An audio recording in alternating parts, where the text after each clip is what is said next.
बिरहा बड़ा बढ़िया आप सब सुने।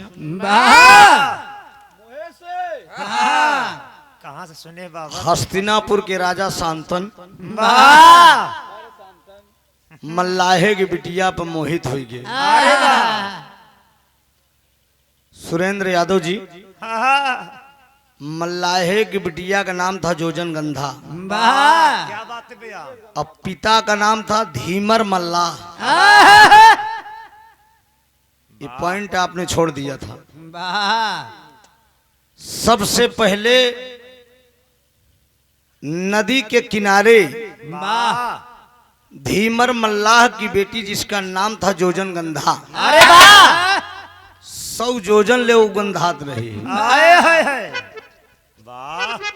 पराशर मुनि पहुंचे थे, डायरेक्ट राजा शांतन नहीं पहुंचे थे। वेद में भेद नहीं, भेद है विद्वानों में। जितना आप गोता लगाएंगे उतना पाएंगे। हमने भी अध्ययन किया है, हमने भी पढ़ा है पुराण में। सबसे पहले पराशर मुनि पहुंचे थे। पराशर मुनि जोजन गंधा को इशारा किए कि बेटी जरा इधर आओ, जरा इधर आओ, मुझे जरा नदी पार कर दो। जब नदी पार करत रहे तो उसी समय पराशर मुनि का ईमान गड़बड़ा गया। कहन मैं तुमसे संबंध बनाना चाहता हूँ। वही जोजन गंधा इशारा कर दिया कि अरे नीचे जल देख रहा है, ऊपर आसमान देख रहा है, पूरी दुनिया को लोग देख रहे हैं। पराशर मुनि कहन हम सारी व्यवस्था कर देते हैं। कहन दुनिया देखत, जरा ध्यान दीजिएगा, आप लोग गौर करेंगे। कहन दुनिया देखत, कहन हम कोहिरा कह देते, जाड़ा में कोहिरा होता। पहला उपाय इसको किए। कहन नीचे जल देख रहा है, कहन यही उपाय करते तो जल भी नहीं देखेगा। जमन जल में काई पड़ी रहा था, ये पराशर मुनि की व्यवस्था की ना, समझा? उसके बाद 100 जोजन ले वो गंधा रही। तो बोली कि मुनि जी मैं गंधा रही हूँ, मुझे कौन पसंद करेगा? कहन ये भी उपाय मैं कर दे रहा हूँ। अरे वाह! निकारेन कमंडल से जल धर के छिड़क दे। कहन जितना गंधा दिया उतना महकयू लगबो। बड़ी खूबसूरत बाला बन गई। उसका नाम था सत्यवती। धीमर मल्लाह की वो बेटी थी। तब एक दिन सबसे पहला प्यार माँ गंगे से हुआ था राजा शांतन को। 7 राजा शांतन शिकार खेलने आए थे। गंगा जी भी जंगल में घूम रही थी। गंगा जी को देख के राजा शांतन मोहित हो गए थे कि मैं आपसे शादी करना चाहता हूँ। गंगा बोलती हैं कि शादी तो मैं आपसे करूंगी, लेकिन एक वचन मेरा भी है। कहन बोलो क्या वचन है? कहन मेरा वचन ये है कि मैं जो करूंगी उसमें आप जरा से टीका टिप्पणी नहीं करेंगे। कहन ठीक है, आप लोग भी पढ़े होंगे 7 बच्चों को माँ गंगे ने मार दिया था, अपनी धारा में तैरा दिया था। 7वां लड़का कौन थे? भीष्म पितामह। अध्ययन किया जाता है। यही गाने की पकड़ होती है कि अगला कलाकार गा रहा है तो अगला कलाकार को अगर ज्ञान रहेगा तभी बात करेगा, अगर ज्ञान नहीं रहेगा तो वो बात नहीं कर सकता। राजा शांतन बोल दिए कि अरे ये क्या करने जा रही हो? वही गंगा बोल दी कि ठीक है। भीष्म पितामह को छोड़ तो दिया, लेकिन दोस्त छोड़ के गंगा जी चली गई। और जब चली गई तब कुछ दिन व्याकुल थे। एक दिन घाट पर जब पहुंचे तो वही धीमर मल्लाह की बेटी जो है जिसका नाम था जोजन गंधा, जोजन गंधा से प्यार हो गया। हैदर उस्ताद हमने टेरी गावत रहे, बेटवा यही लालसा फिर से ब्याह रचौत्या, बधौता सिर पे मूड़े मौर हुआ। तब वही बाप का शादी बेटवा करे से बेटवा का भंवरिया बाकी बा। और एक बात अभी आपने कहा कि भगवान कन्हैया, त्रेता में वही सीता थी, द्वापर में वही राधा थी। ये भी गलत है। राधा एक जोगन थी, राधा प्रेमिका थी, असली साक्षात लक्ष्मी का अवतार माता रुक्मिणी का है। अरे वाह, सतयुग में वही लक्ष्मी थी, त्रेता में वही सीता थी, और द्वापर में वही सीता जो है जाके रुक्मिणी थी। ये आप हमसे सयान है, आप उठा के पुराण पढ़ लीजिएगा। वाह। अगर बात सत्य ना होगी तो जो कहिएगा मैं हार जाऊंगा। आइए बच के। ओहो, क्या बात है।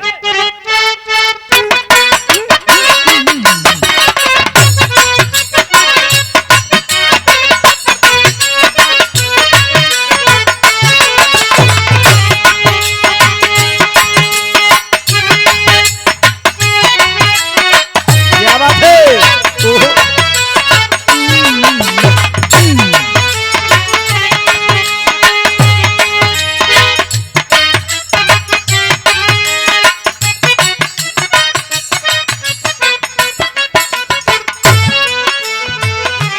वाह वाह।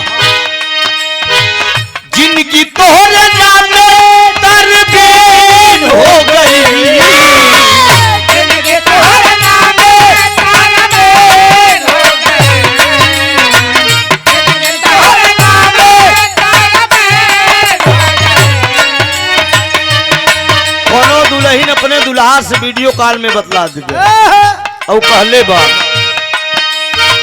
जिनकी तोहरे नामे दरबेन हो गई, राज तोहरे नामे तालमेल हो गए, जिनके तोहरे नामे तालमेल हो गए।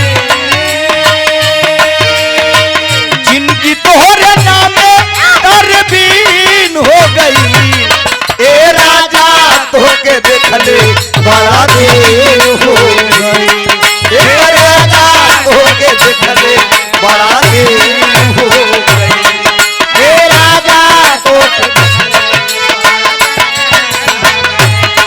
ओ जिनके तोहरे नामे तालमेल हो गए, जिनके तोहरे नामे तालमेल हो गए। ए राजा तोके देखले बड़ा देर हो गई। हे राजा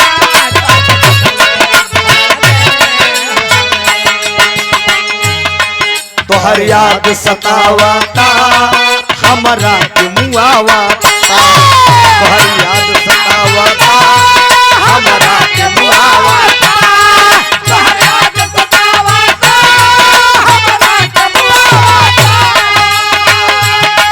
रही रही के से जिया पे हमरा के तड़पावता,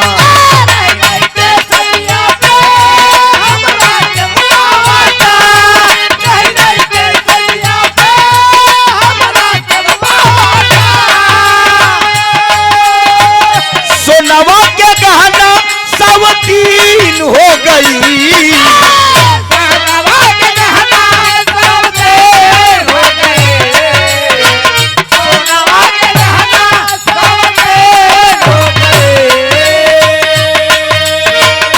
सोनवा के गहना सवतीन हो गई, ए राजा तोके देखले बड़ा दीन हो गई, ए राजा तोके देखले, ए राजा तोके ओहो सोनवा यो बहुत अच्छे।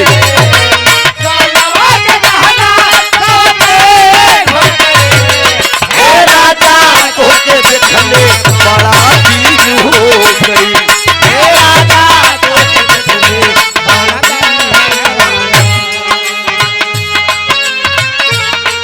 बनवा कर धनिया धनिया दगा मोको दे गई, बनवा कर धनिया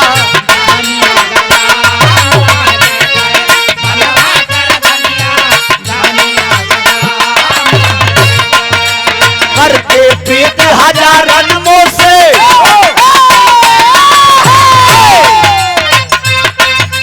करके पीट हजारन मोह से नगर करन से ले गई रे, बनवा कर धनिया धनिया दगा मोको दे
किशोर यादव जी, सेना में आप कोच हैं।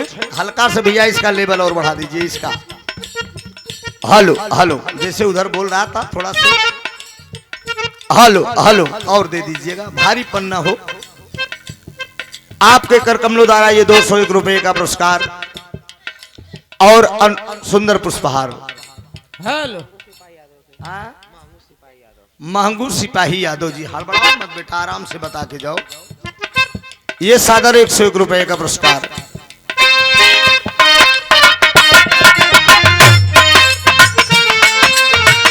नाखून थुनिया कान में बाली,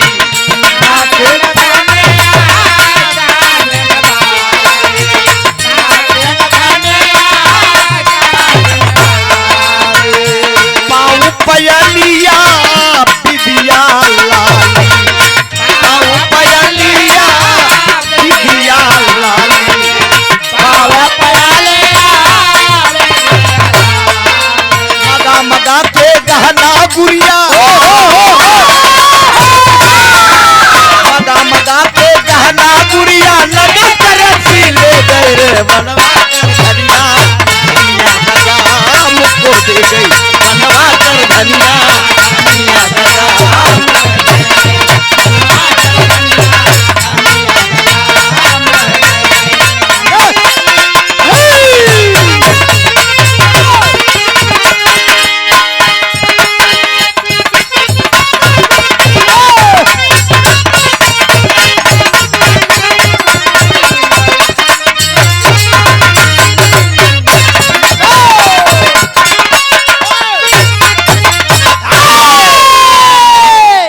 बहुत बढ़िया। अभी अभी आप लोगों ने प्रसंग सुना बिरहा कम। ए बेटा ए बैठो। बिरहा का मतलब बिरहा बिरहा से छू के जाए, हट के न जाए। चढ़ा दे बहन, ये तो अपने भाई के शादी में चढ़ गए रहे। लेडी गिरी हमारे साथ में कविता बनारसी कहने के साइड में करा हमें चढ़ा चढ़ला बात तो चढ़े आज तू चढ़ा कल के वो और चढ़ी। बहुत बढ़िया। अभी अभी अगले मंच से आप लोगों ने सुना कि उधर से भगवान राम की शादी आपने सुना। मैंने शादी नहीं गाया, एक गलत सोच है। शादी नहीं गाया था, केवल भगवान राम का सीता स्वयंवर तक का दास्तान मैंने बताया था। विवाह तक का प्रसंग मैंने बता दिया था कि धनुष टूट गई, चारों भाइयों की एक मड़े में शादी हुई थी। क्या बात है। और एक विवाह ही संबंधित प्रसंग उधर से आप लोगों ने सुना। मैं किसी की गीत को गलत नहीं कर रहा हूं, मैं जो मुझे जानकारी है। उस धीमर मल्लाह की बेटी से 2 लड़के पैदा हुए थे, ये भी सही था। चित्रांगन और विचित्र वीर। काशी नरेश की तीनों लड़की का हरण करके भीष्म पितामह लाए थे, ये भी बिरहा में गाता हूं। इसमें तेरी है वीरों का पाला वीरों से पड़ा, अवनी अंबर यानी ब्रह्मांड तबाला, वीरों का पाला वीरों से पड़ा। आदरणीय विजयलाल यादव जी से चंदौली में ये बिरहा मैंने गाया था, जहां इस बार आप और विजयलाल जी चेयरमैन साहब के मंच पे गए थे। पिछले साल मैं विजयलाल गाया था। तो ये सही है। अंबिका अंबालिका की शादी काशी नरेश की लड़की को तीनों लड़कियों का हरण करके भीष्म पितामह लाए थे। अंबा से पूछे भीष्म पितामह तुम्हारी क्या राय है? तो अम्मा बताई थी। एक मिनट डॉक्टर साहब, पहले पब्लिक के बीच में पूरी बात को मैं स्पष्ट कर दूं, ताकि नहीं तो सोचेंगे इसको भी नॉलेज नहीं है। जो छोटी बात है उसको पूरा करना जरूरी है। अम्मा से पूछा गया, भीष्म पितामह स्वयं पूछे थे तुम्हारी क्या राय है, तुम कहां जाओगी? अम्बा कहती कि मेरा एक प्रेमी है। क्या नाम है? मेरे प्रेमी का नाम सल्ल है। सल्ल के पास वो गई थी। महाभारत, अगर महाभारत का ये प्रसंग है, जिन भाइयों को जानकारी होगी, मैं कपोल की बात नहीं करता हूं, मैं अध्ययन करता हूँ। शल्य के पास वो गई, शल्य इनकार कर दिया कि तुझे भीष्म पितामह हरण करके ले गए हैं, मैं नहीं रखूंगा। लौट कर वो आई, भीष्म पितामह से बोली कि आप को शादी मुझसे करना होगा। वो इनकार कर दिए कि मैं तो अपने पिता को वचन दिया हूँ, मैं पूरी जिंदगी कुंवारा रहूंगा। लड़ाई शुरू हुई, वो भाग के उसके पितामह के गुरु के पास गई, पंडित परशुराम जी के पास। ये बात सही थी, लेकिन एक प्रसंग इसी में और छूट गया था। ये जो चित्रांगन और विचित्र वीर जो मल्लाह के लड़की से पैदा हुए थे, धीमर मल्लाह की बेटी से राजा शांतन की बीबी जो जोजन गंधा थी, सत्यवती जिसका नाम था, इससे ये दो लड़के पैदा हुए थे, चित्रांगन और विचित्र वीर। एक दिन ये शंका करते थे, क्यों जोजन गंधा जो सत्यवती थी भीष्म पितामह को बहुत मानती थी, तो मन के अंदर शंका आ गई दोनों भाइयों की, लगता है मेरी माँ से और ये भीष्म पितामह से कोई नाजायज संबंध है। एक दिन की बात है मित्रों, सत्यवती लेटी हुई है, हाथ गिरे हुए हैं पलंग से नीचे। आदर्श बेटा का ये भाव होना चाहिए। कमरे के अंदर भीष्म पितामह प्रवेश किए, ये बात महोदय जी ने छोड़ दिया, डायरेक्ट शादी दिखा दिया। जो छूटा है वही बात मैं पूरा कर रहा हूँ, क्योंकि ये बिरहा मैं भी गाता हूँ। वही भीष्म पिता दोनों भाई जंगला से झांक रहे थे, शंका थी भीष्म पितामह जी के प्रति। वही अपना सर लगा के, सिर लगा के भीष्म पितामह अपनी माँ का हाथ जो है अपने सर से उठाकर पलंग पर रख दिए। जब पलंग पर रख दिए, चित्रांगन विचित्र वीर जब देखे भीष्म पितामह जब निकले, तो दोनों भाई हाथ जोड़कर खड़े हो गए। बोले कि मन का पाप मिटाया कैसे जा सकता है। तो भीष्म पितामह बोले कि उत्तर से लेकर दक्षिण तरफ ना, जरा गौर करेंगे कि प्रमाण मैं कलयुग में दे दूंगा आप लोगों के बीच में। भीष्म पितामह बोले कि उत्तर से दक्षिण, दक्षिण से उत्तर अगर जो धारा बही हो नदी, और वट वृक्ष का पेड़ हो, और एक कुंड हो, उसी कुंड में बैठकर जो व्यक्ति अपना प्राण त्याग देगा, उसकी मन का पाप मिट जाएगा।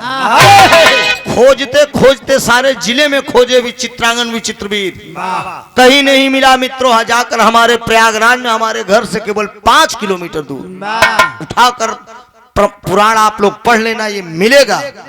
यही थाना थरबई है मेरे गांव के बगल में ना। तो थरबई थाने से ठीक 1 किलोमीटर दूर एक चौराहा पड़ता है जिसका नाम है मनसईता, फाफा के पास। वहां जाकर चित्रांगन विचित्र वीर ने अपना प्राण त्यागा है। आज भी वो नदी बही हुई है, तब से उसका नाम पड़ गया कि मन का पाप कटई मनसईता। वहां जाकर चित्रांगन विचित्र वीर ने प्राण त्यागा था। भीम कुंड आज भी है और बहुत विशाल वहां मेला भी लगता है, ये प्रमाण था। अब अभी हाल में कांड भी हुआ था, 2 बच्चे डूब गए थे जो बाढ़ आई थी। तो ये मनसईता का प्रमाण हमारे घर से 5 किलोमीटर है, ये पुराण में साक्षात लिखा हुआ है। वहां पाप कटा चित्रांगन और विचित्र वीर का। बिरहा का मेरे पॉइंट जो छूटा, खैर छोड़िए, कोई बात नहीं, आप नहीं पूरा किए, मैं पूरा कर रहा हूँ। अच्छा तो ये बतावा, जेकर शादी ब्याह हो तो जगदम्बा भैया, संजय भैया, सुहाग रात हो तो कि नहीं? तो का भगवान राम सुहाग रात नहीं मनाए? वो भी जरूर मनाए होंगे। यही से प्रसंग में दे रहा हूँ।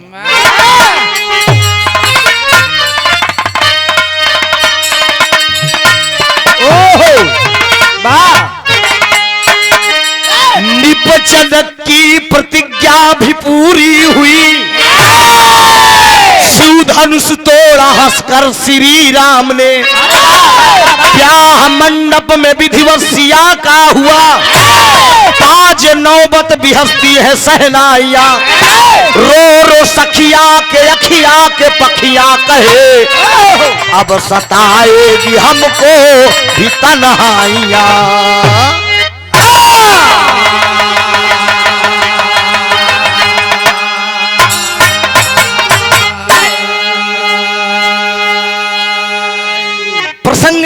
शुरू हो रहा है। जिस तरह से भगवान राम आज दूल्हा बन के जनकपुर गए थे, आज दूल्हे राजा भी अयोध्या से आज जनकपुर आए हैं। दुल्हन की सारी सखियां के मन में खुशी हुई होगी जब दूल्हा राजा को देखे होंगे। ये कव्वाली है, हैदर गुरु जी सिखाते थे।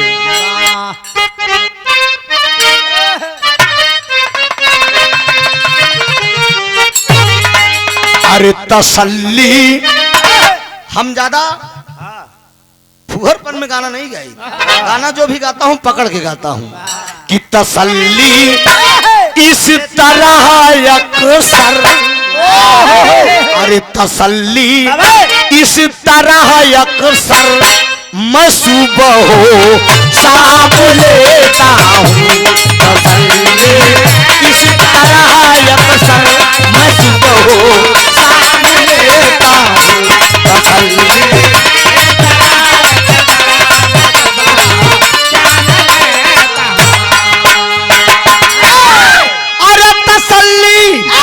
इस तरह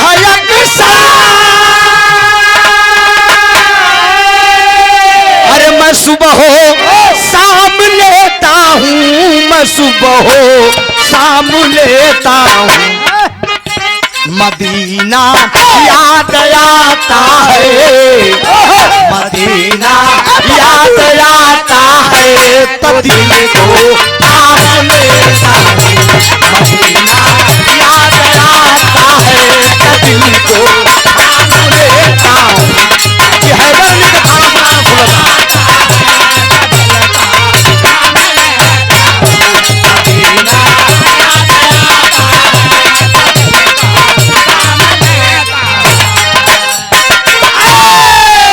आप कौन हैं? आप पिताजी हैं लड़की के। अच्छा, ये कन्या पक्ष से इनका निवेदन है कि जो भी भोजन ना किए हों। अच्छा बाबूजी, ए बाबूजी, थोड़ा चाय मिल सकती है? चाय भिजवा दीजिएगा, इसलिए कि कल भी कार्यक्रम मल्हनी जौनपुर मुजाला यादव से है, तो हम इधर भ्रमण करते रह जाएंगे। थोड़ा सी मिल जाएगा तो ठीक है, लगातार प्रोग्राम चल रहा है। ये जगदम्बिका संजय भैया और जगदम्बिका भैया का प्यारा, आज मेरे सगे साले की लड़की की बारात गई है, वो भी सिपाही है। ससुरारू वाले बिगड़ गए ना, और सगे मामा की लड़की की बारात आई है। बाराती के गुआ हम ही नहीं। 12 बजे गए, मामा जी नाराज हो गए, कहें कहाँ जाओगे यार? हमने कहा आजमगढ़ जाना है, और प्रोग्राम पहले से लिखे हैं। कार्यक्रम होता है दोस्त, चाहे घर में ही शादी पड़ी होती है। कलाकार होता है, अगर मैं न आता तो भाइयों की आत्मा पे क्या गुजरती। तो देखा, तसल्ली इस तरह है अक्सर मैं सुबह शाम लेता हूँ। मदीना याद आता है तो दिल को थाम लेता हूँ। लेकिन जनकपुर का प्रसंग है, भगवान राम दूल्हा बन के पहुंचे, जिसे दूल्हे राजा जी आए हैं। कहे सखियां, कहे सखियां श्री रघुवर, इस बात हो चाहिए। कहे सखियां श्री रघुवर विदाई देते आए हैं। कहे सखियां श्री रघुवर विदाई देते आए।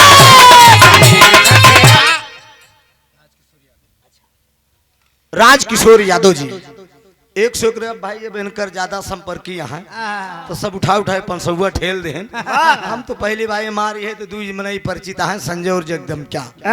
अबे ये बाकी अब परिचय भाई बनी धीरे धीरे, उधर से थोड़ा भी आ जाएगा तो कोई दिक्कत नहीं है।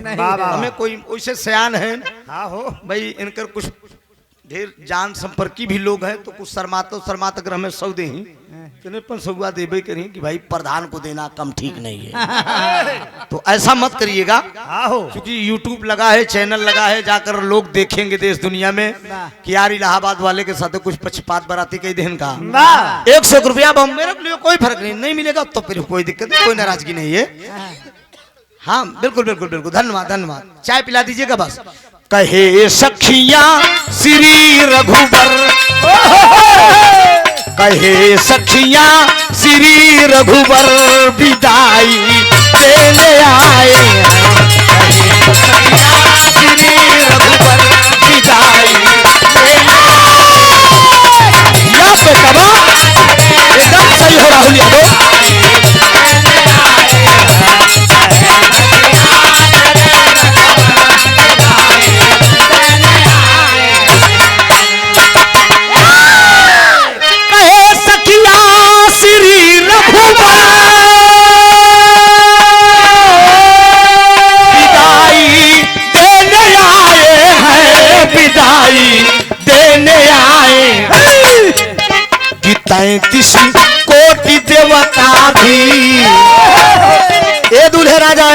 दूल्हे राजा।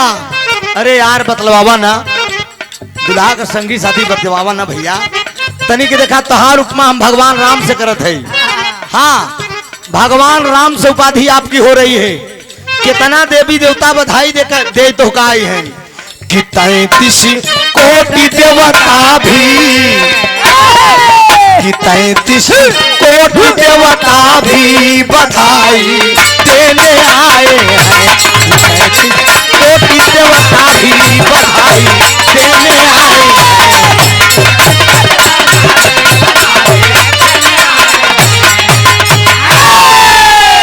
अच्छा, ये सुंदर पुष्पहार और एक बनारसी साफा। क्या नाम है भैया? दिनेश यादव जी हमारे दूल्हे राजा जी के आप बुआ के लड़के हैं। सादर 500 रुपया आप तनिक हमारो कुछ आत्मा। हाँ भाई, अब लगा तक यहाँ कहीं आई है। हाँ बिल्कुल बिल्कुल होना चाहिए भाई। अरे यार भाई बंद भी यादरी खिया आई है, कहो हम तो ही रही है। हाँ सब आपके चाहते हैं इसलिए बुलाया गया। अच्छा जी जी, बहुत बहुत धन्यवाद। अच्छा, यहाँ भी लोग इसके मतलब मेरा गाना सुनते हैं। अच्छा चलिए, नहीं नहीं नहीं ठीक है ठीक है। हाँ भैया, उमेश यादव, उमेश यादव कमांडो साहब, आप दूल्हा के कौन है? दूल्हे राजा जी के बड़े भैया। 100 रुपया बहुत बहुत प्रणाम हूँ। सजी डोली जब सीता की,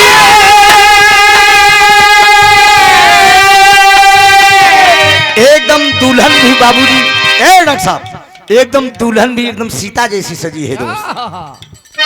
दुआरे का नजारा चल रही जयमाल समय का। सजी डोली जब सीता के,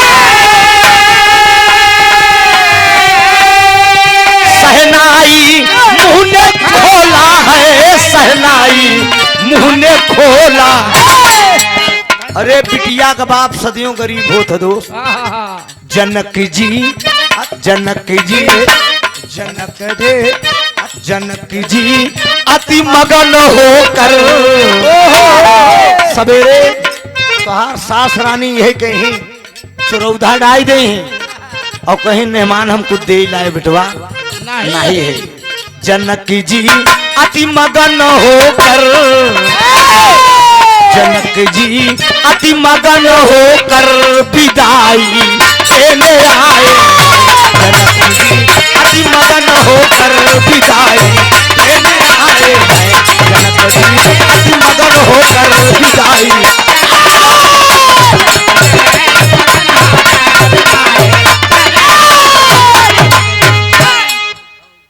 सजी डोली जब सीता की सहनाई, दूल्हे राजा जी के बड़े भाई सेना के जवान आदरणीय जितेंद्र यादव जी, अनमोल हजारों हजारों रुपए का आशीर्वाद आपने लुटाया है। दूल्हा गंगा जमुना में जब तक पानी पानी रहे तब तक दूल्हा दुल्हन की जिंदगानी रहे। जवानी तो इसे बिना, अरे बेटा बे तो तोरो जवानी बा। बियाह कौन महीना में फानत है? मार्च में। अच्छा ठीक है, फान दे। अच्छा बहुत बहुत धन्यवाद। का नाम है दूल्हे राजा के? वीरेंद्र यादव जी, ये भी फौजी जवान है। वाह क्या बात है, जोरदार ताली बजा दीजिए। और अनमोल पुरस्कार 1000 रुपए का आशीर्वाद और सुंदर पुष्पहार। भगवान करे दोनों जने की जोड़ी बनी रहे और इससे आगे हम का दईन सकत थी। यहर दूल्हे राजा जी ससुरारी में पहुंचा है। अब बाबूजी तमाम सखियां जुटकर गीत गा रही। अवध रसिया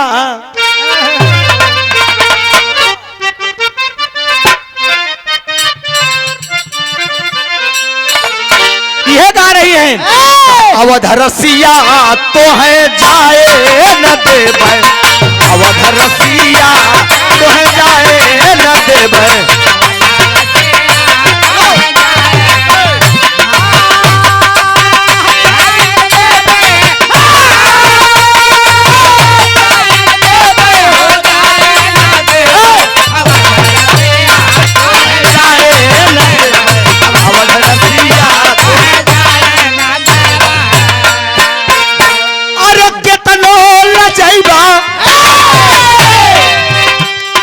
केतनो लजैबा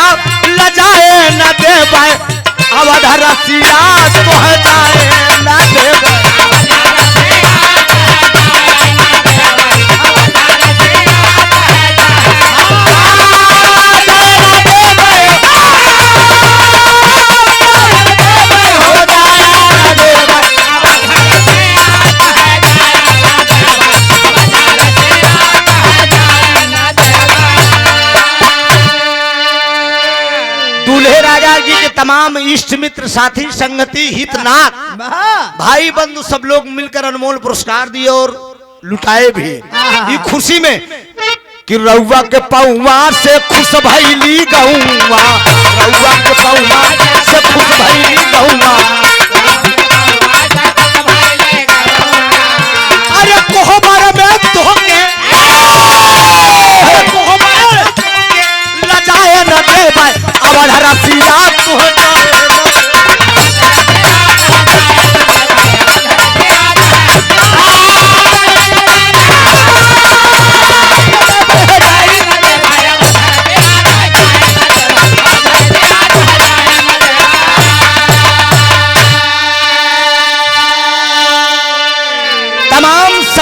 सखी सहेलर जुटी हुई हैं, मंगल चार गा रही हैं, लेकिन सीता जी की शादी भगवान राम के साथ होती है, खुशी खुशी विदाई होती है। जनकपुर से अवधपुर आती हैं। तरस के लाइन पर डॉक्टर साहब मैया मुंह से चला नहीं जा। महंगू यादव जी आप आज इस महफिल के बादशाह दूल्हे राजा जी के चाचा जी के करकमनों द्वारा ये सादर 500 रुपए का पुरस्कार आया है। बहुत बहुत कमल चरण में नमन है, आशीर्वाद दें। बाबू नंदलाल यादव जी दूल्हे राजा जी के बड़े भैया की तरफ से ये सादर 201 रुपए का पुरस्कार है। बहुत बहुत प्रणाम है। राम निवास यादव जी दूल्हे के बड़े भैया की तरफ से ये अनमोल पुरस्कार सिपाही हैं, आप भी फौजी जवान हैं। बहुत बहुत बंधन है, अभिनंदन है। लाइन बा ओहो,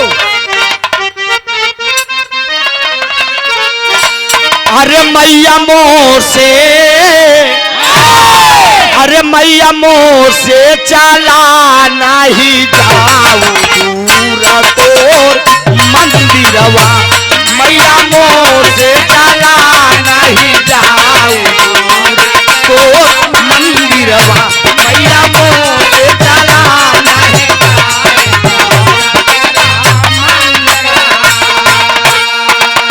ओ गाँव ऐसा बही, गाँव ऐसा बही दुआरे मंगल चार अयोध्या में भीड़ जुटी, गाँव ऐसा बही दुआरे मंगल चार।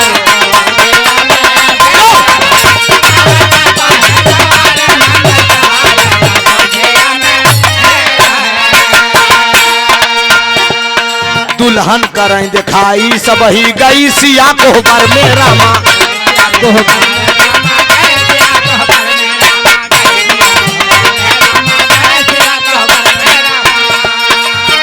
मुंह देखाई पौली,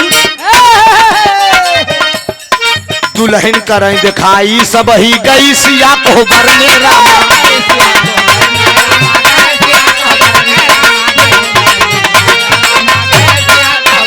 गाँव सब ही, गाँव सब ही दुआरे मंगल चार अयोध्या में भीड़ जुटी, गाँव सब ही दुआरे मंगल चार।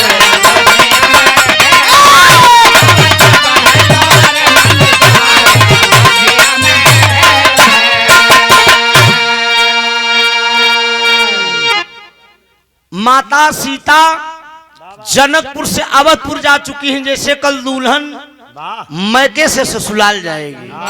यही का प्रसंग ठीक यही होगा।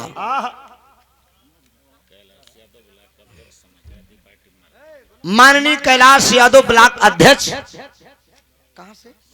समाजवादी पार्टी मर्दा की धरती से अनमोल पुरस्कार आपने दिया है। एक सुंदर पुष्पहार और एक बनारसी साफा। जरा ध्यान दीजिएगा, माता सीता को कौन कौन मुंह दिखाई दे रही है और क्या क्या दे रही है। मात सुमित्रा कंगना धी करके कनक भवन वाला मामा,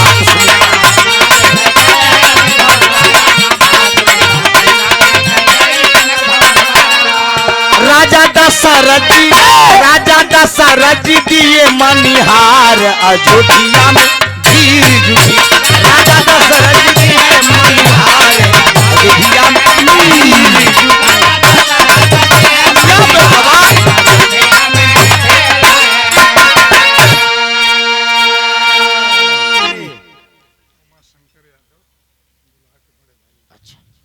आदरणीय रमा शंकर यादव जी, उमा शंकर यादव जी, बनारसी साफा और सुंदर पुष्पहार। आज इस महफिल के बाद साथ दूल्हे राजा जी के बड़के भैया जी, दूल्हा राजा जी के कईयों भाई हैं, का हो कई भाई का पुरस्कार है चुका। बहुत बहुत धन्यवाद भैया, परिवार बड़ा होना चाहिए।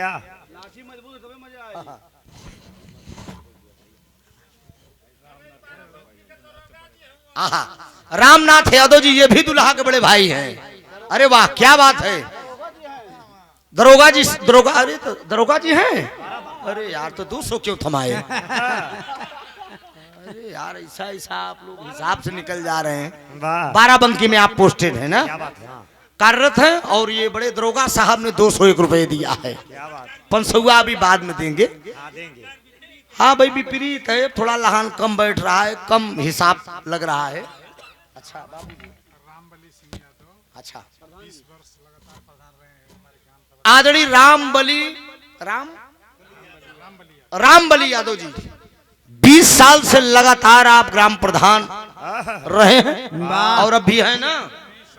अब इस समय नहीं है, लेकिन 20 साल मामूली बात होती है क्या। और कब अभी लोग का कैसे डील करें भगवान जाने। सुंदर पुष्पहार, एक गमछा और 201 रुपए का आशीर्वाद। बहुत बहुत प्रणाम, तनी के शांति से। अच्छा लाओ। आदरणीय नाथू सिंह यादव जी, दूल्हे राजा जी के आप चाचा जी के करकल मुदारा, एक सुंदर पुष्पहार अनमोल पुरस्कार देकर आपने सम्मान किया है। मात सुमित्रा कंगना दी कैकेयी कनक भवनमा रामा,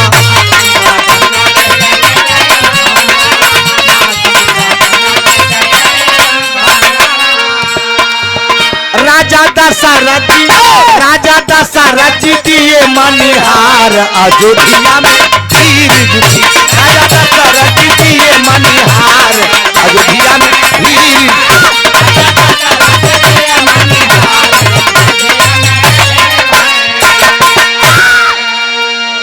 गौर करेंगे बाबूजी, सीता जी को मुंह दिखाई में मात सुमित्रा कंगना दीहन कैकेयी कनक भवन, राजा दशरथ जी मनिहार दे दिए। माता कौशल्या सोच रही कि मैं क्या दूं। सब तो मुंह दिखाई देते, असली सास तो ही है। कौशल्या माई सोचते हैं कि सब मुंह दिखाई हमारे पतोहू के देते हैं, हम कहा दे। भगवान राम साक्षात दूल्हे राजा चले जा रहे थे, कहने बेटा इधर आओ। वही दूल्हे राजा के हाथ पकड़ के ले जाती हैं सीता के पास। रामचंद्र के हाथ पकड़ के ले गई कोहबर में रामा, हाथ पकड़ के ले गए कोहबर में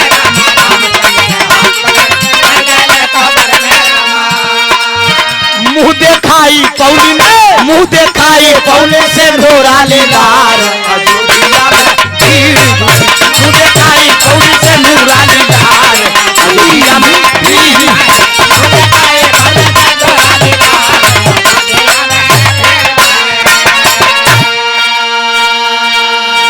गौर करेंगे मित्रों, माता कौशल्या स्वयं भगवान राम को पकड़कर सीता माँ के पास ले गई। कहा ले जाइए, जिंदगी की सबसे अनमोल धरोहर दे रही हूं और इस धरोहर को बरकरार रखना है बेटी। माता सीता वादा करती हैं कि जैसे आपके गोदी को लाल मेरे हवाले कर रही है, आपकी धरोहर मैं बरकरार रखूंगा। अभी बात ही छोड़ दई, मुंह दिखाई हुई तो दिन में दुल्हन जब गई मुंह दिखाई हो गई। अब धीरे धीरे शाम का वक्त आ गया, दो दिलों का मेल होगा, जिंदगी की नई शुरुआत होगी। भगवान राम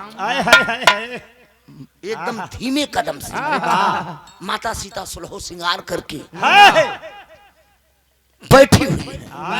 भगवान राम धीरे से प्रवेश किए, पैर की जूती सीता माँ उतार रही हैं, चरण को धो रही हैं, चना मृत ले रही हैं और बाबूजी भगवान राम आशीर्वाद दे रहे हैं। घूंघट सीता माँ का एकदम गिरा हुआ है।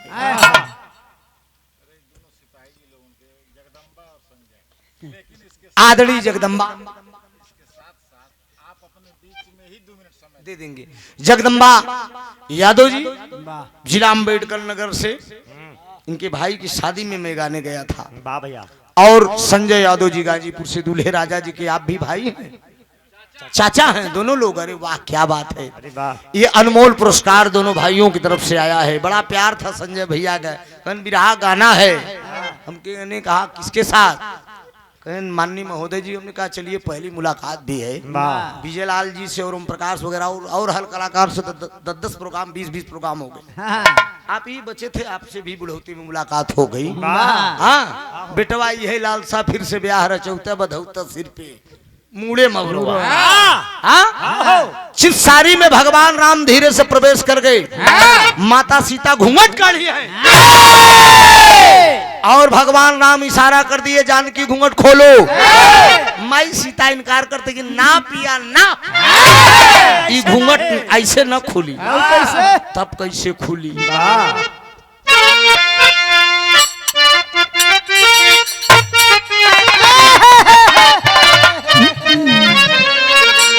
अरे पंच तत्व के पिजड़वा, अरे पंच तत्व के पिजड़वा हई महान बबुआ। एह पे केहू काहे, एह पे केहू काहे करे लागुमान बबुआ। एह पे केहू काहे करे लागुमान बबुआ।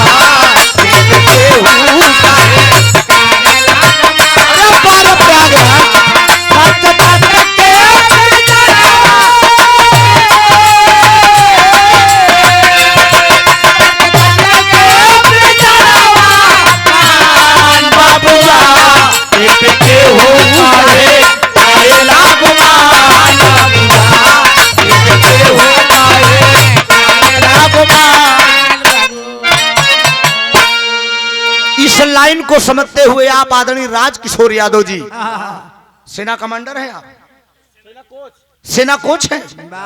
101 रुपए का पुरस्कार है। बहुत बहुत प्रणाम है। सकल पंच को मेरा नमन है। लेकिन माता सीता जब घूंघट नहीं खोल रही तो भगवान राम इशारा कर रहे हैं जानकी जरा घूंघट खोल दो। तो सीता जी कहती घूंघट ऐसे नहीं खुलेगा। बाबू रविंद्र यादव जी के करकल मोदारा 201 रुपए का पुरस्कार। सीता जी कह क्या रही हैं?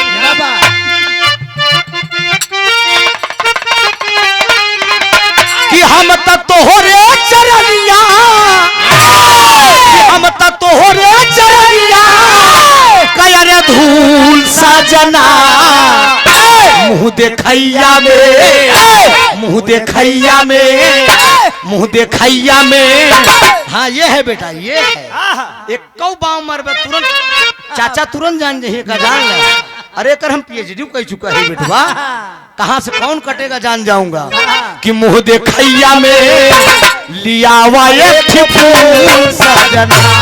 मुँह देखैया में लियावा एक फूल सजना।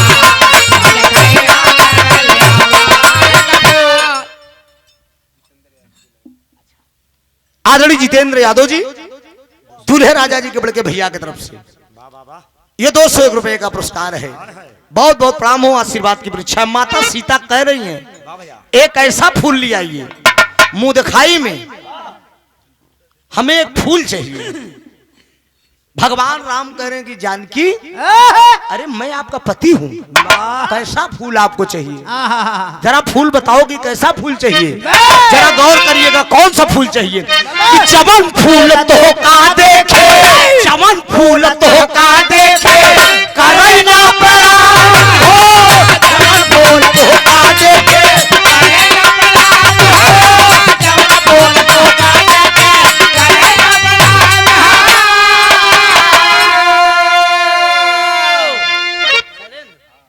दूल्हे राजा जी के दोस्त साहब शैलेंद्र बाबू की तरफ से 101 रुपया का पुरस्कार सकल पंच को।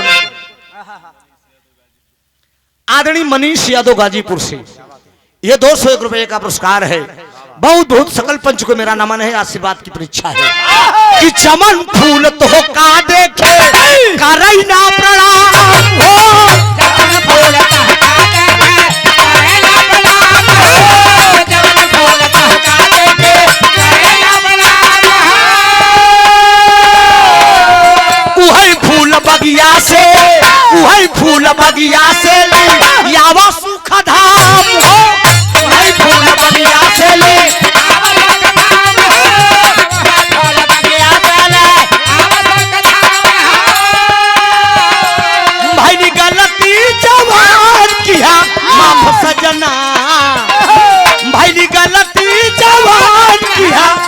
सजना मुँह देखैया मेरी आवा एक फूल सजना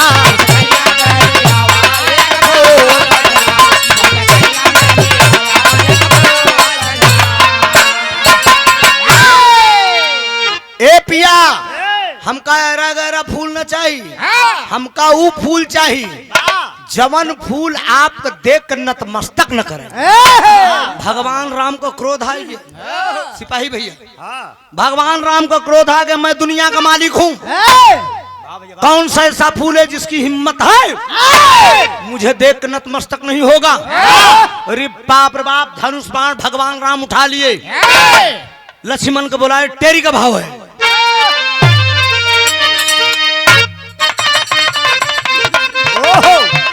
अरे मोरे राम, अरे जगदम्बा भैया, अरे सिया जी मुंह दिखाई मंगली, अरे तैयार सारी में जबकि राघुराई सिया जी मुंह दिखाई मंगली।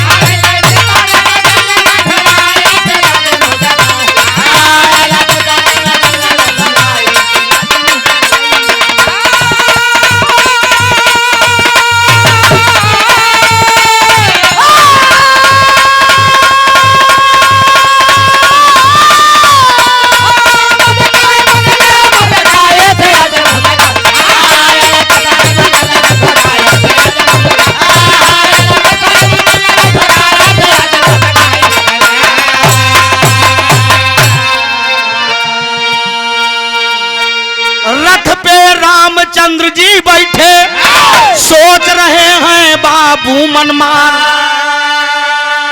सीता जी मुंह दिखाई मांगी, अरे रात में होई गवा बवाल।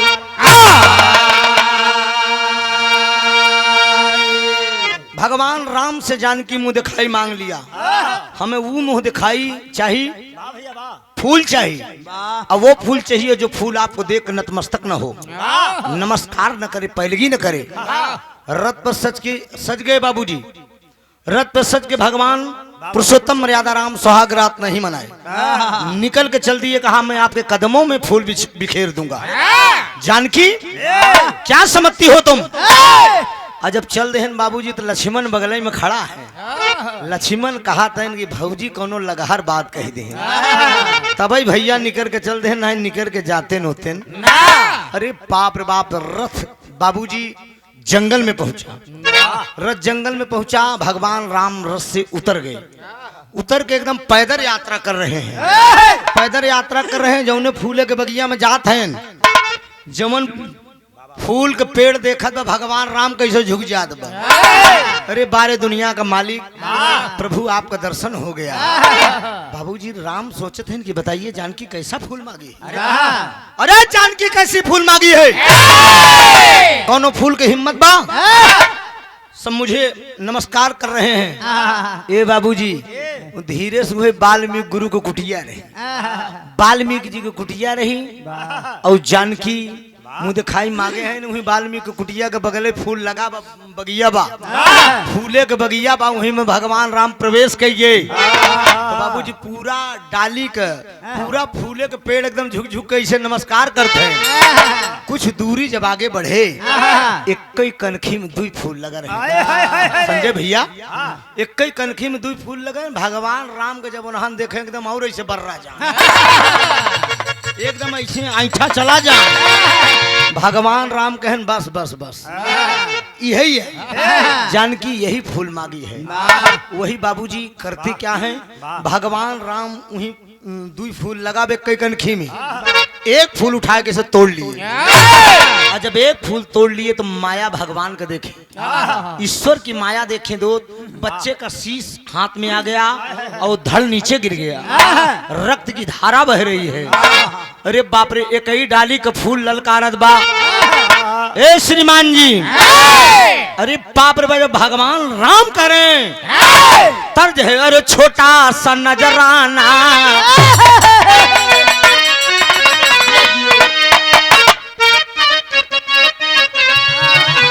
कि अरे छोटा सा नजराना, अरे पिया लौट के अब लाना, पिया याद रखोगे या भूल जाओगे।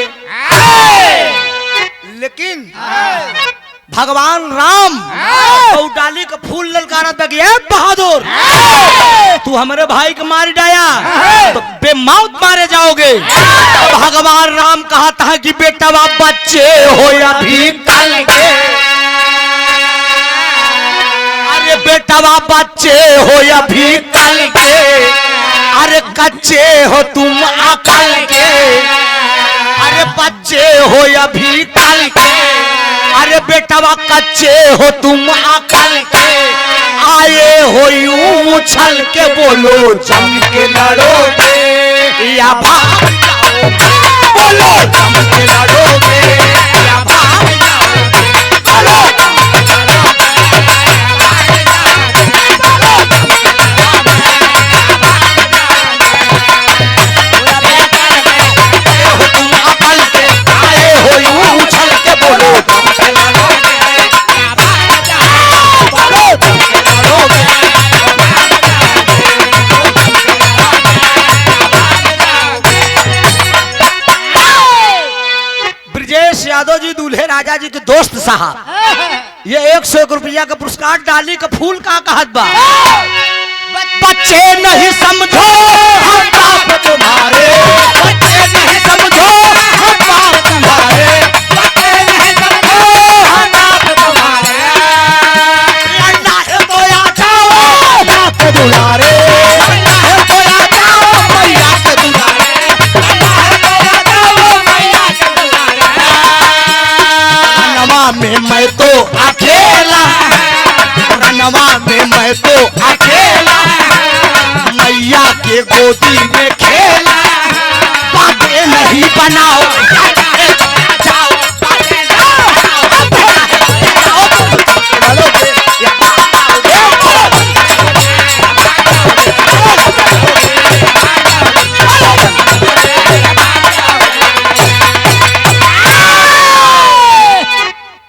बेटा। आदरणीय रामनाथ यादव जी दरोगा साहब, कोई बात नहीं है, धीरे धीरे 300 तक हो गया है, पूरा कर देंगे 500। 101 रुपए का पुरस्कार है, कुल मिला के 300। दूल्हे राजा जी के बड़के भैया आदरणीय जितेंद्र राजकिशोर यादव जी, आप सेना के आप कोच हैं, 101 रुपए का पुरस्कार इस लाइन पे दे रहे हैं कि बच्चे नहीं समझो हम बाप तुम्हारे। बात हरदी हंस के झगड़ा मत लगाया, बहुत सयान है हमसे, तो ऐसा बात ना भाई, ये बात वहां की है। अरे वाह क्या बात है। आज इस महफिल के बाद साथ दूल्हे राजा जी के भांजे जी, भांजे बहने भान होती, इनकी बड़ा आदर बड़ा सम्मान किया जाता। 101 रुपए का पुरस्कार, ये आंगन बटोरन होती, हाँ 3-4 रिश्तेदार बड़ा कीमती होती, चुल घुसुरा, आंगन बटोरन, झक्कन, खिसनुपुरा, चुल घुसुरा के होता जानता के भैया, सार होत। ई बहनी उरे अगर जही न तो बहन अंदर रही, सास बहरे बहनी कहीं अम्मा पाले कहीं जा बेटवा तो दीदी अंदर ही है, तो जेकर बहन अंदर ओकर भाई सिकंदर। आंगन बटोरन बहने का नंबर बा, जवान मामी बा तो आंगन बटोरे पीछे पीछे बहने लग रही खोदी आए देता मामी, मामा सब कैसन कटत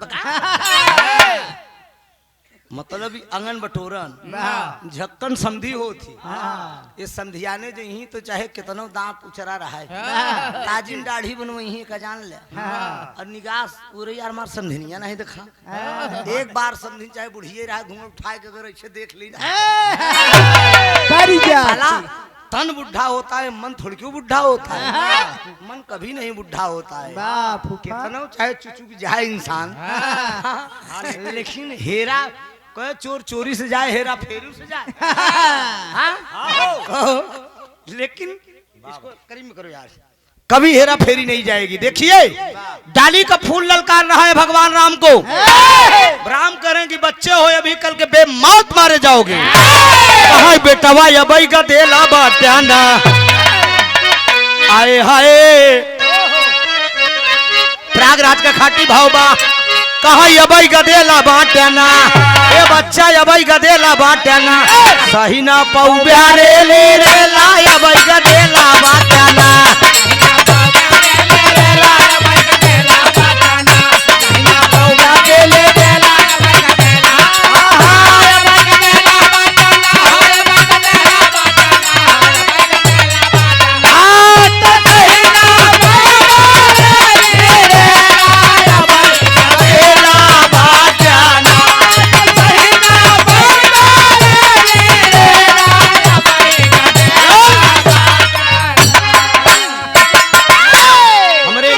कभों कभों लेडीजन से प्रोग्राम हो तो जब उन्हन गावत थी मतलब तमाम प्रकार का फटका गावत थी हाँ चापम निहुर के भगवा डंडा मंडा तका तका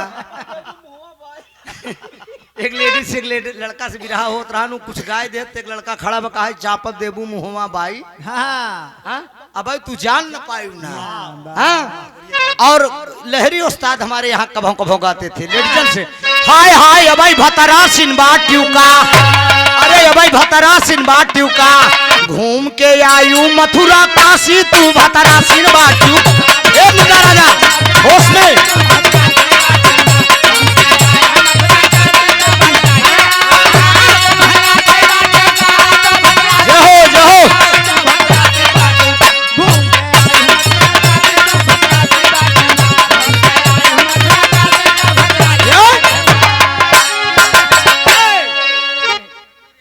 आदरणीय जितेंद्र यादव जी दुल्हा राजा के चाचा जी दुल्हा राजा के भैया की तरफ से सॉरी भाई अब उतना हमका नहीं मालूम बा 200 रुपए का पुरस्कार है बहुत बहुत बहुत प्रणाम हो आशीर्वाद की परीक्षा है ये हर डाली का फूल ललकार दिया कि हमरे भाई के आप तू मार जाया हमरे गुरु वाल्मीकि के आवे तो हम तोहार बताई भगवान राम सोच रहे हैं कि डाली का फूल मुझे ललकार रहा है मैं दुनिया का मालिक हूँ खाली एक फूल तोड़े है ये बच्चे का शीश मेरे हाथ में कैसे आ गया धड़ नीचे गिर गया गुरु वाल्मीकि कि कुटिया पर ये हाल है बाबूजी वो डाली का फूल रो रहा है इतने में तब थोड़ी देर के बाद गुरु वाल्मीकि का आगमन हो गया वाल्मीकि जब आए भगवान राम को रोते हुए देखे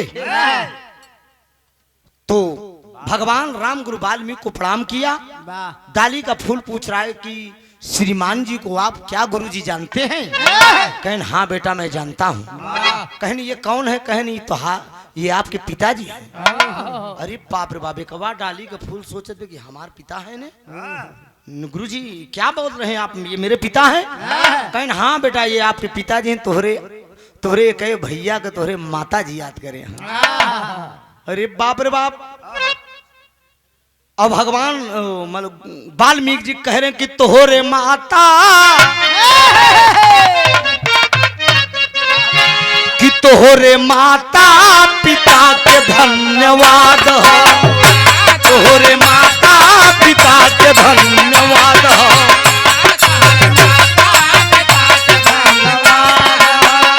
तोहरे माता पिता के धन्यवाद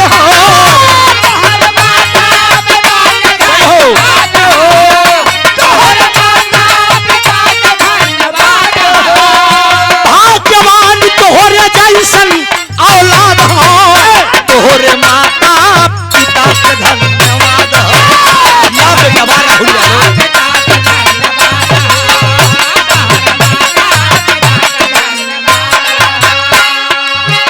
तोहरे जन्म से तरल ए मुन्ना ये आपके पिताजी हैं बेटा तोहरे जन्म से तरल सारा परिवार हो जे करी कोखिया मलिहा अवतार हो जे करी कोखिया मलिहा अवतार हो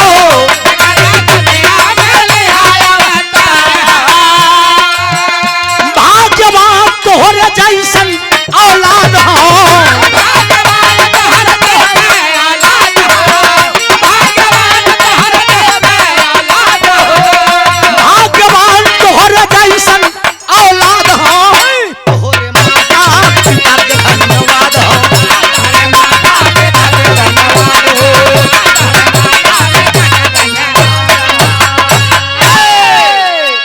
बेटा तोहरे भैया को तोहरे माता जी याद किए हैं अब यहीं पे चमत्कार हो रहा है दोस्त आदरणीय महंगू यादव जी के कार्यक्रम द्वारा सिपाही भैया की तरफ से 101 रुपया का पुरस्कार हो, बहुत बहुत प्रणाम हो। गुरु वाल्मीकि जी जो बच्चे का शीश है दोस्त वो गिर गया है बाबूजी, जमीन पे भगवान राम छोड़ दिए हैं, उस शीश को उठाकर भगवान राम को थमा रहे हैं। और जब भगवान राम को थमा रहे हैं तो सचमुच फिर से फूल बन गया, फूल बन गया। लइके जब फूल प्रभु, लइके जब फूल प्रभु आइले भवनावा, लइके जब फूल प्रभु आइले भवनावा, सीता जी बोल लगी राम के समनवा,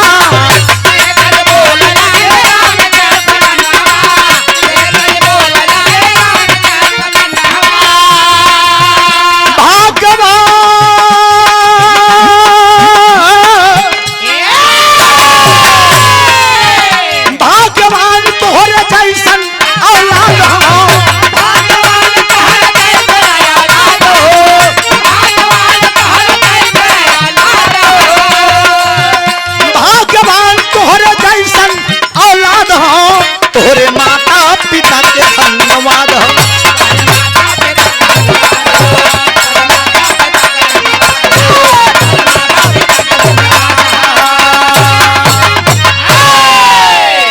ले जाकर फूल दे दिया भगवान राम सीता को। जब सीता जी फूल को पाती है तो प्रसन्न हो गई। जानकी से भगवान राम कहते हैं, जानकी क्या यही फूल आपने मांगा था? मुंह दिखाई में सुहागरात में कहा हाँ स्वामी। मिल गई? कहन हाँ स्वामी मिल गई। अब जरा गौर करेंगे, ये प्रसंग यहीं से इंट हो रहा है मित्रों। आगे की कहानी जरा गौर करिए। धीरे धीरे भगवान राम का 14 वर्ष का वनवास होता है। पंचवटी में कुटी बनाकर रहने लगते हैं और दशकंधर द्वारा आदि शक्ति सीता का हरण भी हो गया। जब हरण हो गया खोज किए, रावण को मारे, लौट कर आए अयोध्या। भगवान राम के आने की खुशी में दीप जलाई गई, खुशी में दीपावली तभी से मनाया जाने लगा। और एक दिन की बात है, भगवान राम जब राजा बनते हैं तो बजरंग बली से कहते हैं हनुमान से कि बजरंगी जरा जाकर देखो मेरी प्रजा खुश है कि नहीं। एक दिन की बात है बाबूजी, 2 प्रमाण मिले थे। धोबी और धोबैन का प्रमाण मिले थे कि धोबीवा नाराज भरान मेहरुआ से कहा हम राम है, सीता का रावण चुराए लेके फिर अपनाए ले। ये भी प्रमाण मिलता है कि हम तो के न रखब। एक प्रमाण ये भी रामायण में मिलता है, तुलसीदास जी कुछ लिख दिए, वाल्मीकि जी कुछ लिख दिए। भगवान राम की एक बहन थी जो दशरथ के पेट से पैदा हुई थी, जिसका नाम था शांता। सीता जी से मजाक किया कि रावण का भौजी तो देखे रहूं, कौन खाली तनी के देखे रहे, कहीं जरा चित्र बना दीजिए। हल्का से चित्र रावण का बनाई थी और नींद आ गई थी, सीने से वो चित्र लग गया था। राम को बुला के लाई, कहीं देखा तोहका नहीं मंत्री रमणवा का ज्यादा माना था। फोटो चिपकाए हैं। एक कहानी मिल गई, देखो फोटो बना के भाभी ने चिपकाया है अपने सीने से। तबई से प्रमाण मिलत कि ननद तबई से झरही हो गई। ननद भाभी और ननद का तबई से प्यार एक नहीं रहता है। ननद हरदम लकड़ी लगावत रहा थी भौजाई बनी, लेकिन भगवान राम लक्ष्मण को बुलाते सरनिया वाले के डरवा।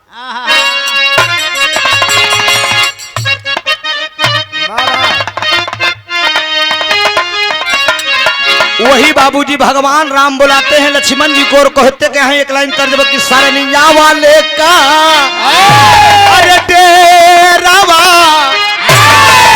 सरनिया वाले का अरे डेरावा, बताईदार छोटा की नाना दी, सरनिया वाले का डेरावा,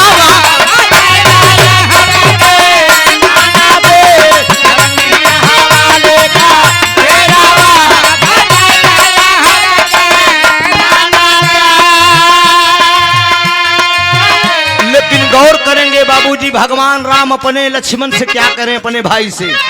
लक्ष्मण से बोले भी दानावा, लक्ष्मण से बोले भी धानावा, अरे कहानवा माना है पियाना। लक्ष्मण से बोले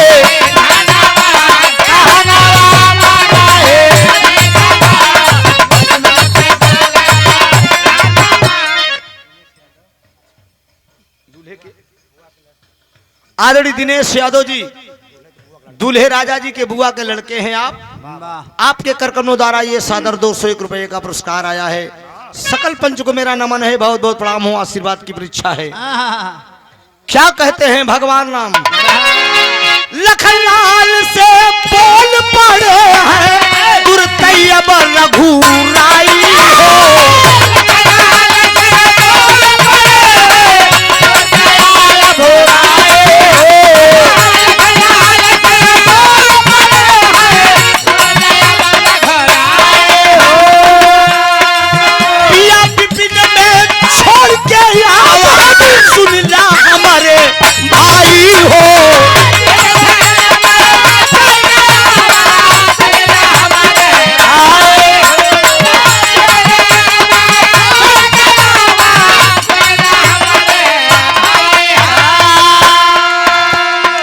भगवान राम आदेश कर दिए कि ये लक्ष्मण हल्का से बाबू इसको बढ़ा दो, बहुत लेवल ले रहा है।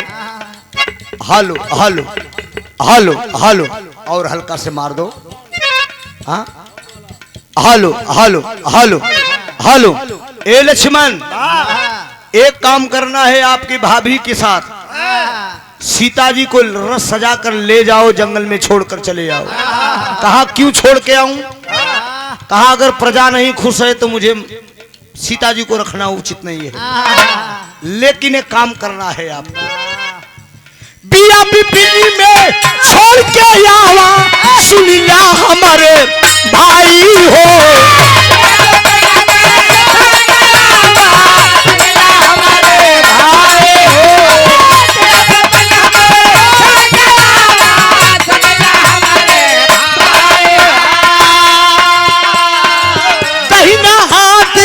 काट के लाना, दहिना हाथ अब काट के लाना, बाती है बता लाई हो।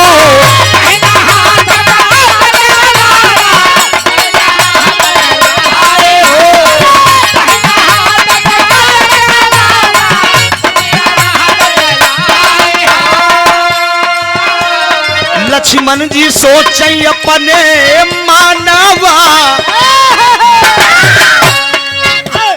ना बेटा, लक्ष्मण जी सोचे अपने मानवा, कहनवा माना है वीरना।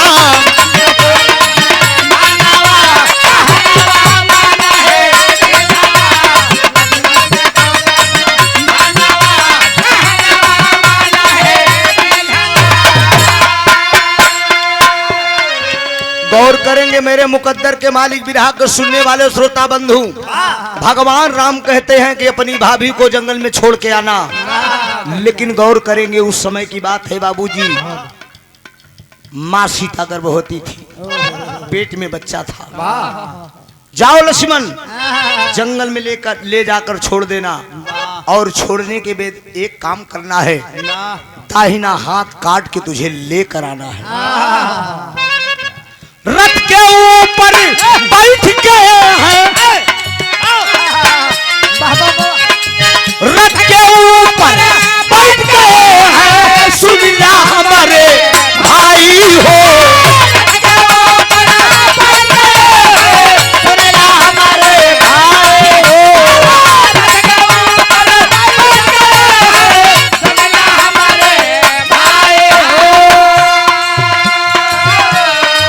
लखनलाल जी रोई रहे हैं, रोमई सीता माई हो।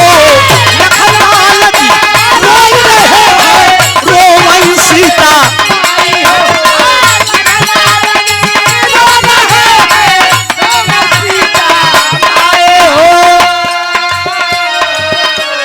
कारण कावन बाबा धानवा, कारण कावन बाबी धानवा, कहनवा मनाए वीरना।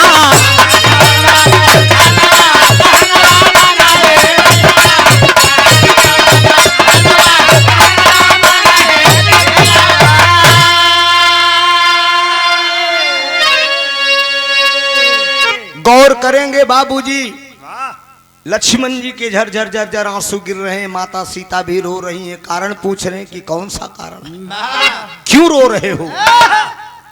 लक्ष्मण जी बोल रहे हैं, कुछ बोला नहीं जा रहा है। धीरे से बताते हैं कि भाभी, जिस भाभी को मैं माँ के समान समझा था, जिंदगी भी मानते चला, आज वही, और जिस भाई को पिता के समान समझा, आज वही भाई इतना बड़ा कांड मुझसे कराने के प्रयास किए हैं। जंगल में छोड़ने की बात तो ठीक है, आपका दाहिना हाथ भी मुझसे मांगे है। माता सीता हाथ फैला देती है, लक्ष्मण ए बेटा, मेरे स्वामी का आदेश है, तुम हाथ काट सकते हो। अरे रुदन सुनो, अरे रुदन सुनो, जब विश्वकर्मा जी, अरे रुदन सुनो, जब विश्वकर्मा जी प्रकट तुरंत होई जाई हो।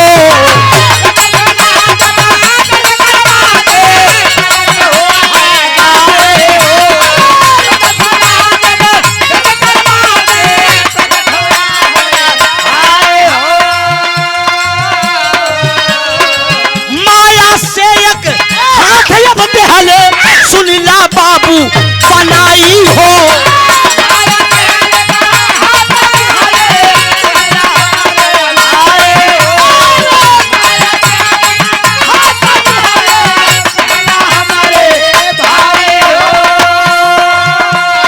लई करके अइले भावानवा, लई करके अइले भावानवा, कहलवा मानाए पीरना।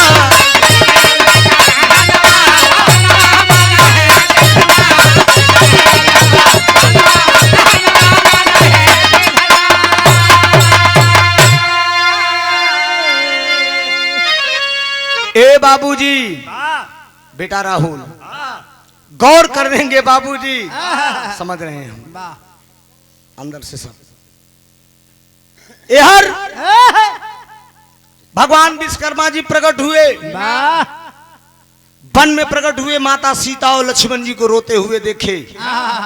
एक माया से अपने कारीगरी से एक हाथ तैयार कर दिए, रक्त की धारा चूते हुए लेकर लक्ष्मण जी आते हैं भगवान राम के पास।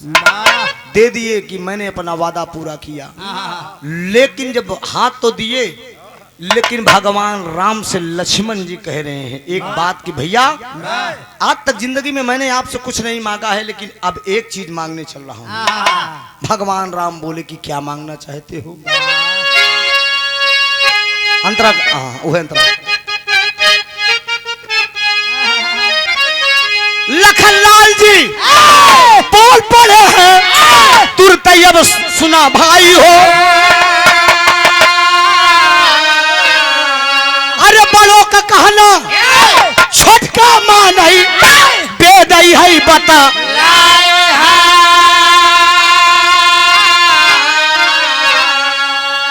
लक्ष्मण जी भगवान राम से कह रहे हैं, हर युग में आप बड़े हैं, चाहे सतयुग हो त्रेता हो, तो हर बात सदैव हम मानत चला है। लेकिन आने वाला युग ये त्रेता चल रहा है, फिर मैं द्वापर में विराह छोड़ रहा हूँ, वही द्वापर में फिर जा रहा है विराह में। आने वाला युग द्वापर होगा। द्वापर युग में आप ऐसा वरदान दीजिए कि हम बड़ा रहें और आप छोट रहें। भगवान राम बोले तथास्तु, जाओ तुम बड़े रहोगे, मैं छोटा रहूंगा। द्वापर युग में कृष्ण बने हैं, श्री राम जी जाई। अरे बड़ा बने बलदाऊ भैया, लखनलाल मोरे भाई हो।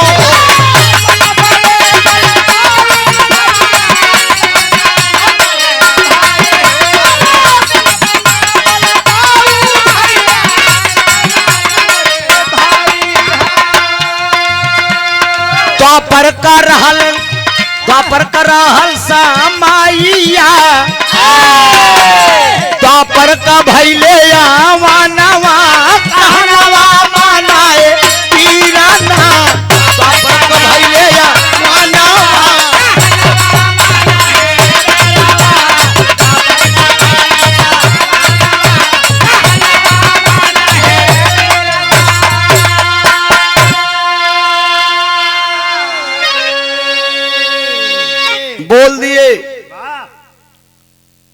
द्वापर युग में आप वरदान दीजिए, मैं बड़ा आपसे रहूंगा। वाह भगवान राम बोले कि तथास्तु, जाइए।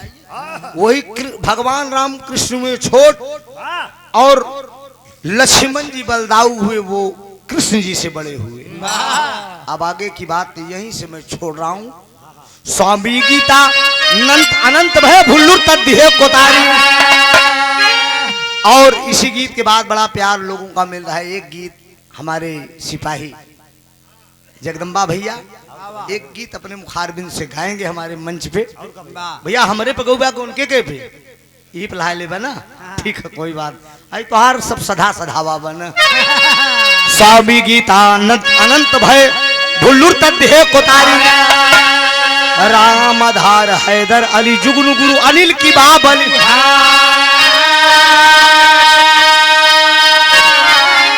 अरे सियाजी मुंह दिखाई मंगली, त्रिभुवन नाथ बटई अब गुरु चरण के राही। सियाजी मुंह दिखाई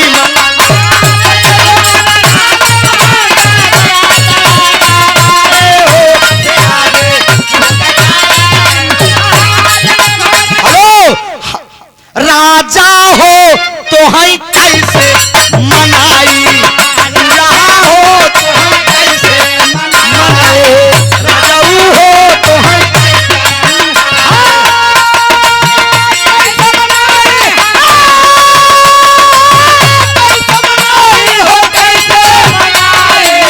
सैया हो तो है कैसे मनाई, राजाऊ हो तो है कैसे लगे रहो। पीतल वाले पनवा जब आई गई जवानी,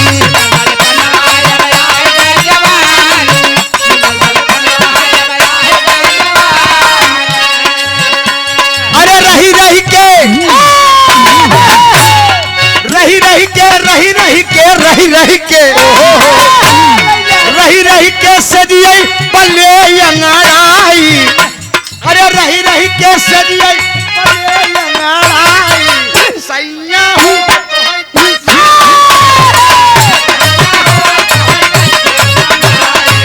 दुल्हा हो तो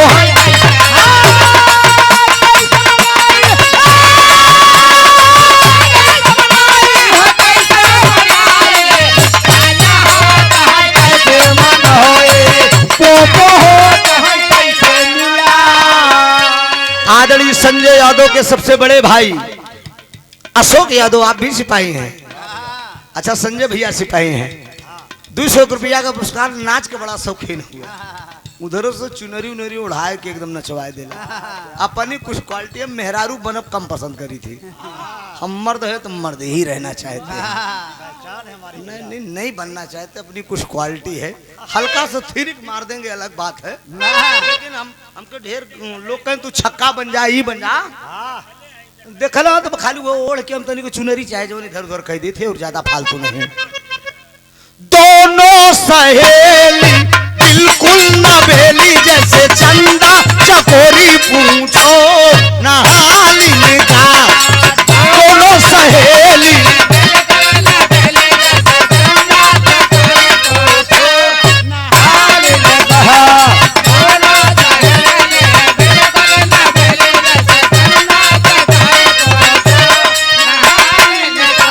आखिर की कटारी बाल नागन है काली।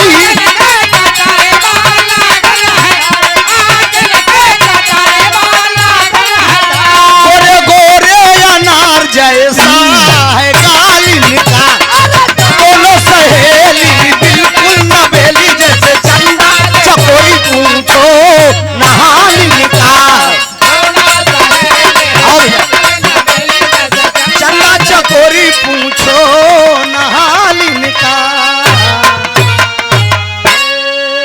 सिपाही भैया के लिए एक जोरदार ताली आप लोग बजा दीजिए। देखिए इनकी भी शौक है, नहीं तो गवर्नमेंट वैसे इनको दे रहा है, लेकिन इच्छा है भाई की। 2 लाइन सुन लीजिए आप। वाह बिरहा तो पूरा जमा दिला। वाह भैया वाह बड़ा दिन बाद हम टाइम निकाल के सुन ली है। वाह बिरहा के दोनों कलाकार चाचा सुरेंद्र यादव अरे वाह के बहुत पहले से सुनत हैं। मोबाइले पे सुने तो मिलल है, लेकिन आज साक्षात सुन ली, बड़ा आनंद दिल। वाह और भाई त्रिभुवन तो भाई हमरे भैया पुरान संगतिया हमें। अब इनके बारे में कुछ कहल जाए तो फिर कही कि आदमी की इनके बड़ाई बतियावा तरह। वाह आप लोग स्वयं देखे होंगे कि का दोनों जन बिरहा चलल और इतना जमा दिला दोनों जन बिरहा वाह कि बीचे में हमके आप लोगों को प्यार दुलार कहता कि आवा तुम कुछ सुनावा। हाँ तो कुछ विचार में रहल ना, लेकिन गए गाड़ी में बैठ के आहो कुछ नोट कैली है। वाह भैया अब पहले जब भर्ती ना भइल रही तब कुछ गावल बजावल जात रहा। वाह अब भर्ती हो गईली, सिपाही हो गईली, छूट छूट गईल बा। आहो लेकिन पुरान कहावत है कि का कहावल भैया, पुरान कहावत का है, वाह बरधा हराई। तो माई के वंदना तो हो गईल बा। अरे वाह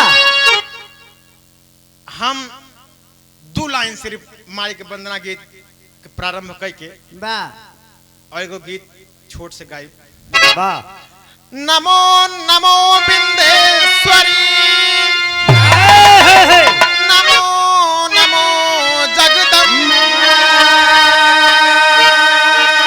भक्त जनों के कार्य हित में करती नहीं विलंब।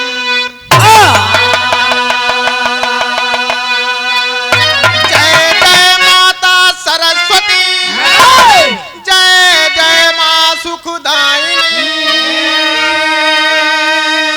भक्त पुकारत है माँ तू है कष्ट निवारिणी।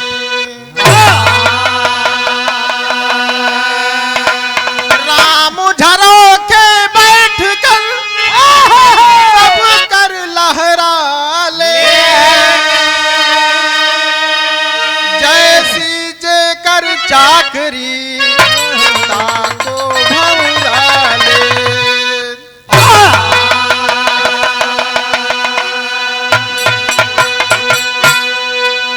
आजा मेरी माँ,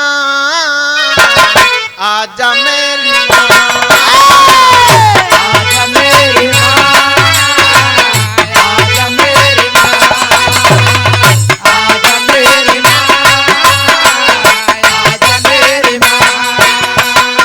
जग को सजाने वाली कहाँ पाँव धारी है, बस्ती भंवर में मेरी कर दो किनार।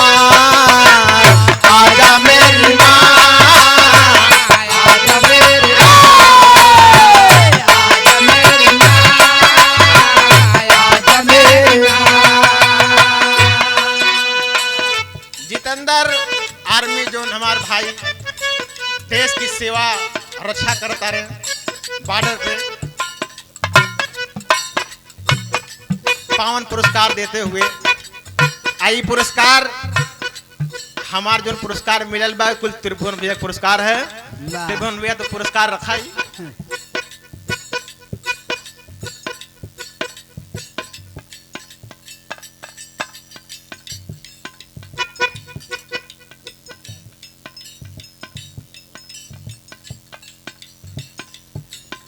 हमार बड़का भैया कैलाश यादव जी की तरफ से ये सुंदर पुष्प और अंग वस्त्र देते हुए पुरस्कार से सम्मानित किया गया है। यह पुरस्कार तोहरे बा। आजा मेरी माँ, आजा मेरी माँ, आजा मेरी माँ, आजा मेरी माँ, आजा मेरी माँ, आजा मेरी माँ। जग को सजाने वाली कहाँ पाँव धारी है, बस्ती भंवर में मेरी कर दो किनार। आजा मेरी माँ, आजा मेरी माँ, आजा मेरी माँ, आजा मेरी माँ।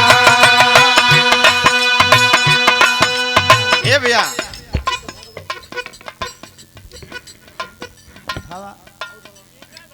अरे उठाए दे यार तनिके। हेलो हेलो, हाँ ठीक है। हेलो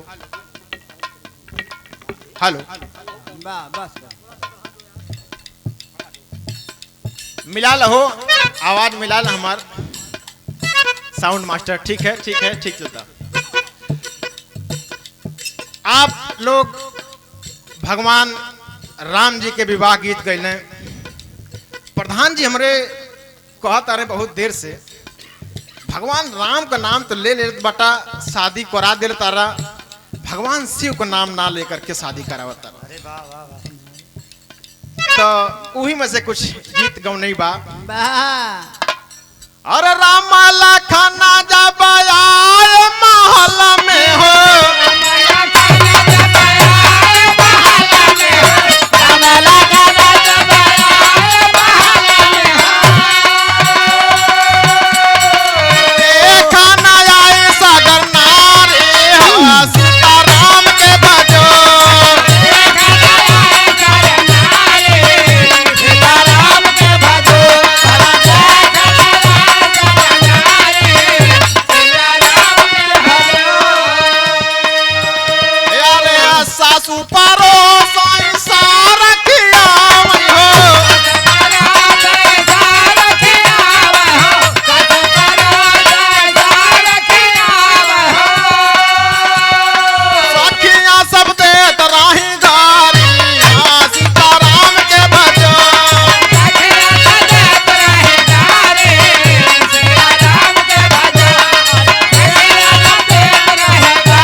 गाड़ी पे खुश होकर के हमारे बड़का भैया अशोक यादव जी की तरफ से पावन पुरस्कार आया हुआ है।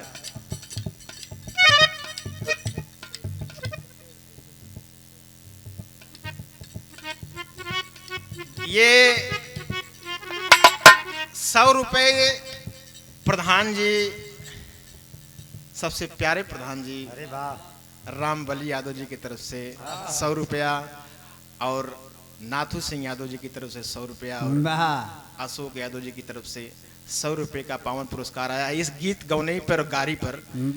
देखा त्रिभुवन भैया, बिरहा होले कहीं जा, हमारा रिक्वेस्ट रहा शादी ब्याह में जा गीत गौने गाड़ी जरूर गा जाएगा। बड़ा मन करे ले सुने खातिर।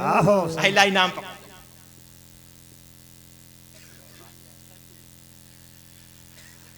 हमारे भाई ही लगेंगे ये, उदय भान यादव जी की तरफ से ये पावन पुरस्कार आया हुआ है। हो जाना अमृत नाम कहीं बर नहीं हो,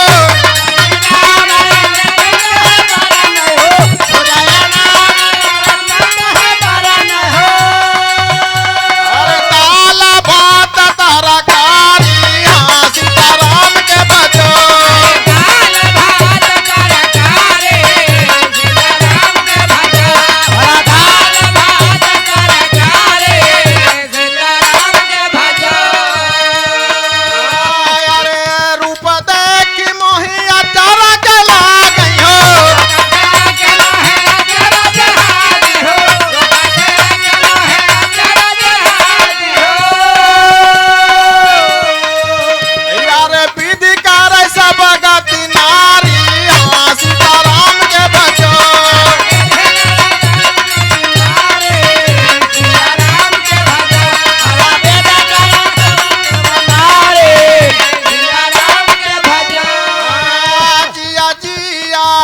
सखी गाँव दुआरे कचार बरतिहा जिया जिया,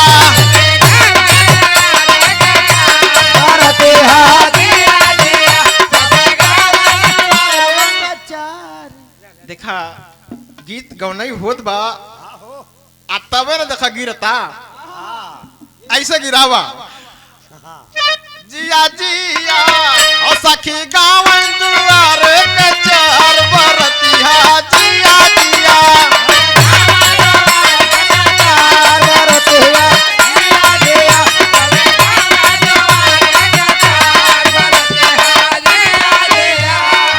सुंदर पुरस्कार उमाशंकर यादव जी की तरफ से, मास्टर साहब की तरफ से प्राप्त हुआ था।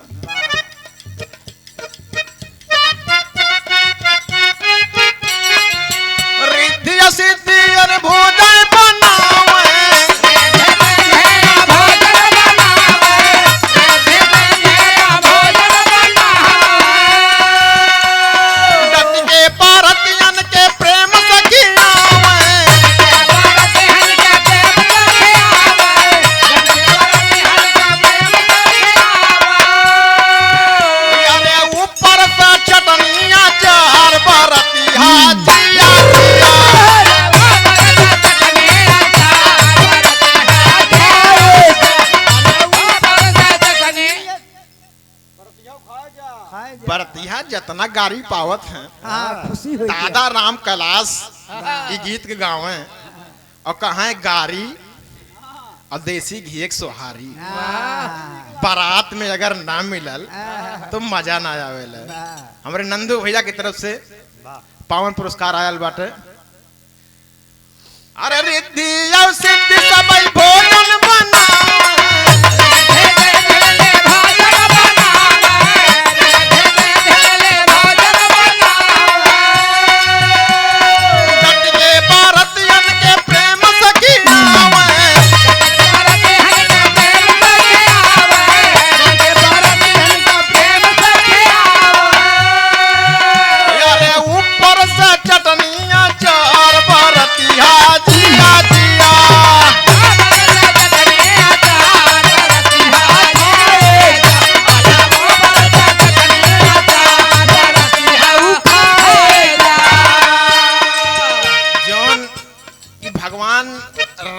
समय से गीत गारी चलत बा। तो जोन लड़की रही कहत है कि कुल तो ठीक बाटे तनी भगवान रामो को गरिया दे। कहे दुल्हा के माई होई बड़ी रसिया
एगो 4 लाइन के गीत मेहरारू जब गावे नी भगवान शिव जब बारात लेके पहुंचल रहने तो 4 लाइन के गीत गौने का गाए रहे मेहरारू। यार का हो चढ़े भोले बाबा जिया वही हो का हो चढ़े भगवान हो भोले बाबा जिया का हो चढ़े भगवान हो भोले बाबा जिया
तो वहाँ के कहा थे सब जने गीत गौने गावत हो दूल्हा देखत हो शंकर भगवान के का भइल कैसे बाटन कहन का भइल सपवई के मौरा बने मुड़वई दूल्हा हे रामा सपवई के गाले बीते हार हो सपवई के गाले बीते सपवई के गाले बीते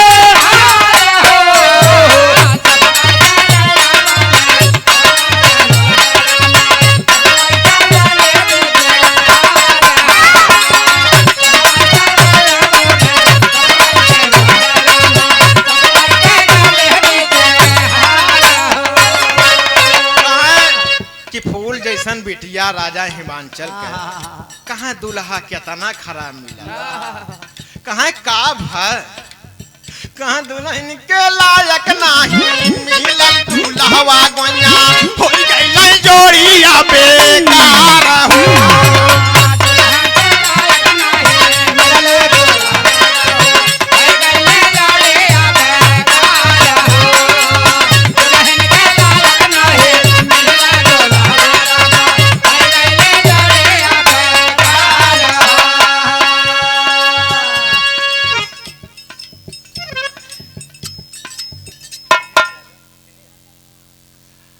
अच्छा हाँ जितेंद्र भैया का हमारे बुआ का लड़का दिनेश यादव जी की तरफ से पावन पुरस्कार आयल बा त्रिभुवन भैया देखा त्योहार कितना बरसात हो गई